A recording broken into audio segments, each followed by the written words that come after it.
పెన్షన్లు ఆగస్టు 31వ తేదీకే ఇవ్వాలనేసి రాష్ట్ర ప్రభుత్వం నిర్ణయించడం పట్ల ప్రతి అవ్వ, ప్రతి తాత, ప్రతి చెల్లె ముఖంలో ఆనందం వెల్లివిరుస్తూ ఉంది. ముందు చూపు అంటే ఇది, పరిపాలన అంటే ఇది తెలుసుకోండి.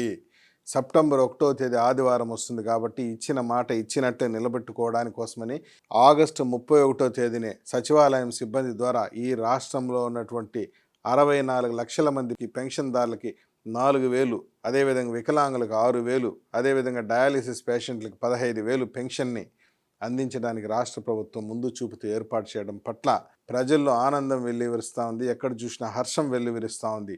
దీన్నే పరిపాలన అంటారు, దీన్నే ముందు చూపు అంటారు. ఎప్పుడూ కూడా వాలంటీర్ల ద్వారా వాలంటీర్లు లేకపోతే పెన్షన్లు ఇవ్వలేము అని చెప్పే విధానంతో గత ప్రభుత్వం, వైసీపీ ప్రభుత్వం ఆలోచించింది. అదేవిధంగా క్యూ లైన్లలో ఎండలలో నిలబెట్టి చాలామంది 36 మంది వృద్ధుల ప్రాణాలని తీసినటువంటి ప్రభుత్వం గత ప్రభుత్వం. ఈరోజు ఆ విధంగా కాకుండా సచివాలయం సిబ్బంది ద్వారానే, ఉన్న సిబ్బంది ద్వారానే ప్రతి ఇంటికి తలుపు తట్టి ఉదయం 6 గంటల నుండి పెన్షన్ ఇచ్చేటువంటి కార్యక్రమాన్ని రాష్ట్ర ప్రభుత్వం చేపట్టబోతున్న సందర్భంగా ప్రజలందరూ ఆనందం వ్యక్తం చేస్తున్నారు. రాష్ట్ర ప్రభుత్వానికి, ముఖ్యంగా మాన్యశ్రీ నారా చంద్రబాబు నాయుడు గారికి పెన్షనర్ల తరపున అందరూ కూడా కృతజ్ఞతలు తెలియజేసుకుంటున్నాం.